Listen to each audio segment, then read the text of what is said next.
जो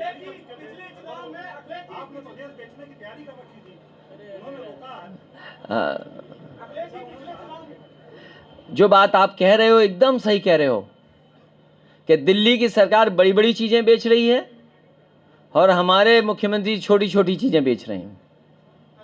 अगर भारत की सरकार ये कहे कि हमें मोनेटाइज करना पड़ेंगी चीजें क्योंकि हमें 2.5 लाख करोड़ रुपए चाहिए, एक तरफ तो आप अपने एसेट्स बेच रहे हैं, जबकि सरकार वो अच्छी होती जो एसेट्स बनाए।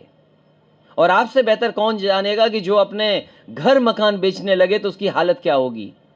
और फिर बड़े सरकार पे तो बड़ी चीजें बेचने को हैं, हमारे मुख्यमंत्री जी पे तो छोटी चीजें बेचने को हैं। उन्हें अगर दिखाई दे गया तो छोटी चीज बेच देंगे।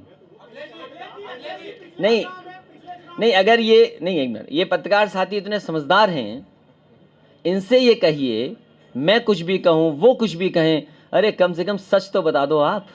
और अगर आपने सच बता दिया तो जेल अच्छी है बनारस की कि नहीं?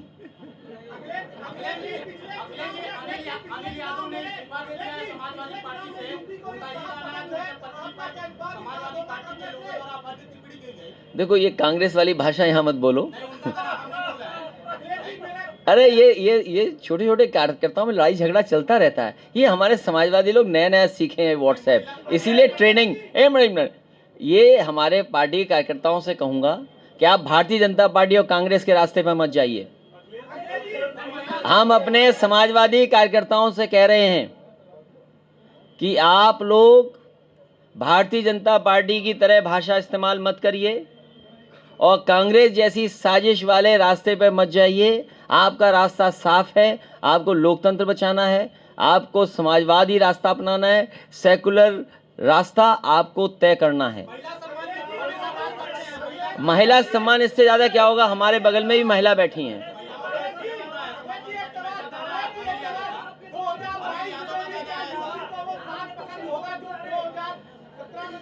वो 7 बनारस के बाद छूट गया। और आने वाले समय में समाजवादी पार्टी ने तय किया है कि समाजवादी पार्टी बड़ी पार्टियों से गठबंधन नहीं करेगी, छोटे पार्टियों के साथ गुंजाइश समाजवादी पार्टी रखेगी।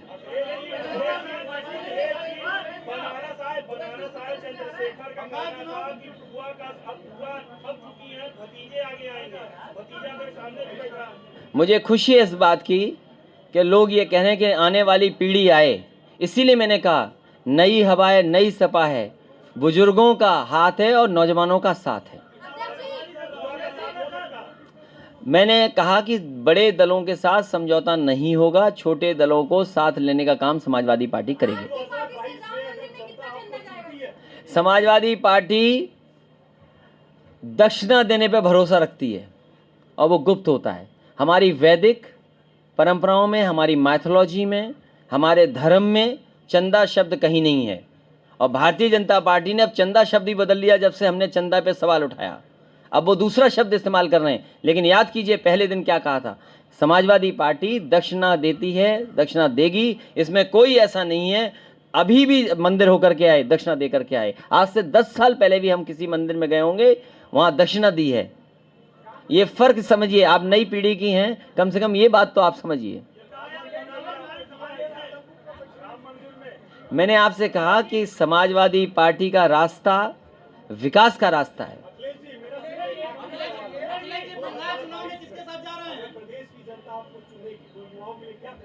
मैं अगर बता दूंगा तो भारतीय जनता पार्टी नकल कर लेगी। और मैं नकल बताता हूं आपको, नकल बताता हूं। समाजवादी पार्टी माताओं बहनों को 500 रुपए पेंशन देती थी कि नहीं देती थी, और उनके डायरेक्ट अकाउंट में जाता था। उत्तर प्रदेश में सबसे पहले डीबीटी सिस्टम अगर किसी ने लागू किया था तो समाजवादी सरकार ने लागू किया था। और अब हम कहते थे कि 500 रुपए महीना, और भारतीय जनता पार्टी कहती 6000 रुपए साल दे रहे हैं। तो फर्क क्या है?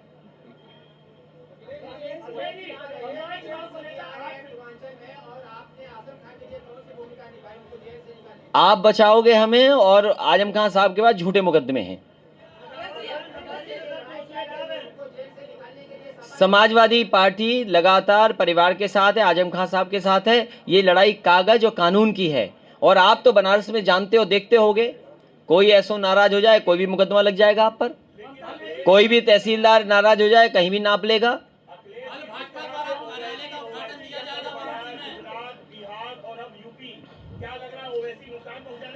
यूपी की जनता बहुत समझदार है, यूपी की जनता बहुत जागरूक है, उत्तर प्रदेश की जनता विकास चाहती है। यहाँ का नौजवान लैपटॉप वही चाहता है जो आज भी चल रहा होगा। आप जाकर के बनारस में किसी वार्ड में दिखाइए, समाजवादी पार्टी का दिया हुआ लैपटॉप आज भी चल रहा होगा, और उसके ऑन होने में आज भी नेताजी हम ही दिखाई दे रहे होंगे। और उत्तर प्रदेश की जनता चाहती है वरुणा साफ हो। अरे आपको सवाल पूछना चाहिए वरुणा पर, फंसा नहीं है, फंसाया हुआ है। आप भी शब्द गलत इस्तेमाल करते हो। ये रिवर, एक मिनट मैं ममता जी उस पर बोलूंगा मैं। ये जो रिवर्स साफ करने का तरीका है कि रिवर्स कैसे साफ बहे हमारे शहर में, जो गोमती मॉडल है, वही अंतोगतवा सरकारों को अपनाना पड़ेगा कि एक भी नाला नदी में न जाए। अगर कोई नाले का गंदा पानी जाए तो वो साफ होकर के जाए, और यही पहला गंगा एक्शन प्लान था। और आज भी भारतीय जनता पार्टी की सरकार ने इतने सालों के बाद गंगा नहीं साफ कर पाए। आप लखनऊ में 900 मीटर केवल सड़क जोड़ देंगे, पहला शहर होगा देश का जिसमें शहर के अंदर पूरी साफ सुथरी गोमती चल रही होगी।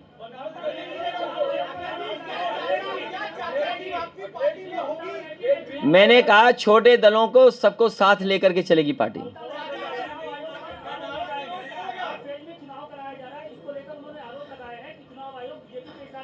मैं मुख्यमंत्री ममता बनर्जी से पूरा सहमत हूं कि ये भारतीय जनता पार्टी की रणनीति है कि ज़्यादा से ज़्यादा फेस में चुनाव कराया जाए, जिससे ज़्यादा से ज़्यादा परेशानी पैदा की जाए। और मैं एक बात और उसमें जोड़ूंगा कि आदरणीय ममता बनर्जी जी को ये कहना चाहिए कि पोलिंग एजेंट के अंदर हर पॉलिटिकल पार्टी का एजेंट होना चाहिए। अगर एजेंट अंदर नहीं हुआ तो उम्मीद नहीं कर सकते हो कि फेयर इलेक्शन होगा। ये दिल्ली की सरकार और दिल्ली की जो फोर्स है वो आपके बूथ के जो एजेंट होते हैं उन्हें बाहर कर देते हैं। इसलिए मैं ममता बनर्जी जी को ये भी सुझाव देता हूं कि जहां 8 फेज की चुनाव पे उन्होंने सवाल उठाया है, वहां सवाल ये भी उठाएं कि बूथ के अंदर एजेंट नहीं होगा तो कहीं ना कहीं धोखा होगा। और यहाँ जितने हमारे लोग खड़े हैं ये बूथ के लोग हैं, ये जानते होंगे बूथ में एक भी समाजवादी पार्टी का कार्यकर्ता को नहीं बैठने दिया।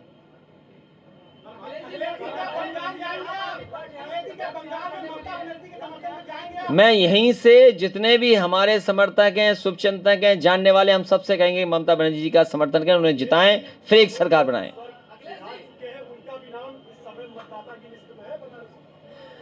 मैं आपसे कह रहा हूं कि इसीलिए ट्रेनिंग कैंप की जरूरत है।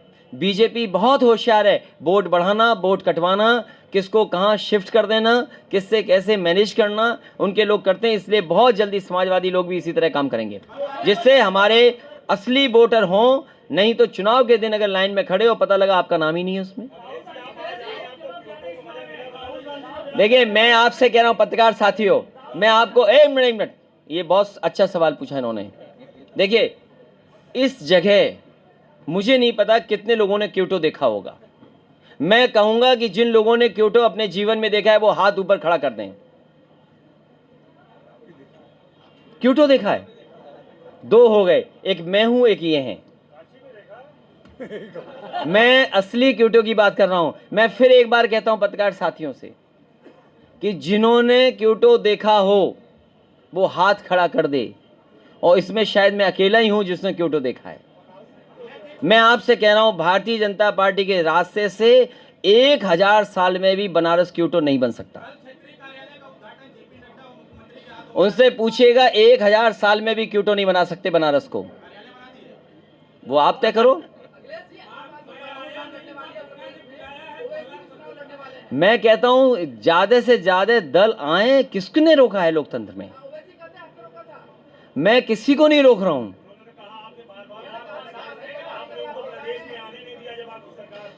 तो उन्हें तो अच्छा लग रहा होगा कि और दूसरे लोग आने दे रहे हैं, लेकिन आइए उत्तर प्रदेश में, किसी रोकने की जरूरत नहीं है। उत्तर प्रदेश का वोटर समझदार है। इस बार वो देख रहा है 100 नंबर गाड़ी जो 112 हो गई। बताओ अच्छी योजना थी कि नहीं थी? एम्बुलेंस चल रही थी कि नहीं चल रही थी? वर्ना कॉरिडोर, आपके फ्लाईओवर्स, आपके 4 लेन 6 लेन, आपका पूर्वांचल एक्सप्रेस समाजवादियों ने दिया। ये जो एक मिनट जो प्रधानमंत्री जी से शिलान्यास कराया गया, पूरी ज़मीन समाजवादी पार्टी ने ली थी, उसका अलाइनमेंट समाजवादी पार्टी का है। टेक्निकल जितना भी डॉक्यूमेंट्स तैयार करने थे वो समाजवादी सरकार के थे। अरे हमारे मुख्यमंत्री तो जानते नहीं है फ्लाईओवर कहाँ बनना है, कलवर्ट कहाँ बनना है, वे साइड एमिनिटीज़ क्या होती हैं, मीडियन क्या होता है। अरे हमारे मुख्यमंत्री जानते ही नहीं, इसलिए 4 साल से ज़्यादा समय लगा दिया। और दुर्भाग्य इस बात का है कि एक्सप्रेस वे से बनारस को नहीं जोड़ा गया। इससे बड़ा दुर्भाग्य क्या हो सकता है? आपके जोड़ने में कितना टाइम लगेगा? गाजीपुर में जिस हिस्से से जा रहा है, अगर एनएचएआई के अलावा एक्सप्रेस वे से जुड़ जाता तो सोचो आप कैसी बात होती। तो आपको भी वही एक्सप्रेस वे पे चलने का मौका मिलता जिस तरीके से आप दिल्ली से लखनऊ चले जाते हो और 200 की भी स्पीड पता नहीं लगती कहाँ जा रही है।